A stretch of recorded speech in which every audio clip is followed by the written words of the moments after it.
So many good, kind-hearted, heart-centered, conscious beings struggle with motivation. Many of us want to start our own company, be our own boss, shine our light, live our purpose, but we struggle with finding the motivation, finding the time, finding the energy. Hey, my name is Rebecca. I go by the Vibe Mentor. I'm here to help you overcome complex trauma so that you can step into your purpose and manifest abundance through it. To my surprise, when I started this work, a vast majority of what you might call light workers, star seeds, really it's just good heart-centered beings, have suffered from complex trauma. If you did not feel safe, seen, heard, cared for, and loved for an extended period of time, you are likely experiencing these effects. Most commonly, it will show up in overwhelm, shutdown, people-pleasing, overgiving, which of course leads to burnout and all sorts of other fatigue.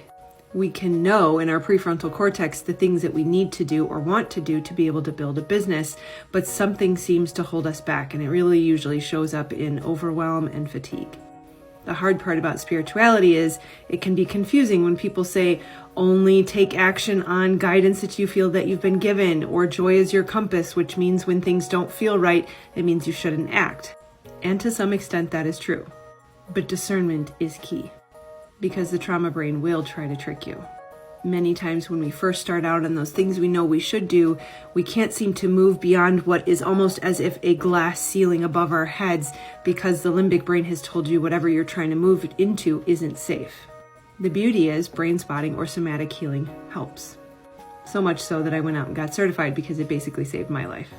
But that's beside the point. Once you've gone through the somatic healing and you are on the other side of that trauma, you'll notice, because you don't feel triggered by other people being triggered, or you don't worry so much about judgment and rejection anymore. You're willing to shine your light the way you came here to do. And once your nervous system is healed and you have overcome the burnout, the next challenge is making friends with your nervous system. Yes, hypervigilance initially is one of the common trauma responses. And because the polyvagal nerve is in charge of both turning on and off the fight or flight mechanism, we need to exercise it by turning off the fight or flight mechanism for a significant period of time. But once you have fully healed, we need to learn to make friends with both the fight or flight and the rest and digest states. Fight or flight really is just activation or arousal, but we have learned that it is bad or scary.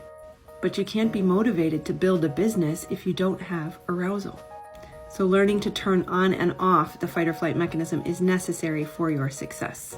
Find a new perspective so that when you are aroused or in fight or flight, it's because you choose to be. It's all about balance.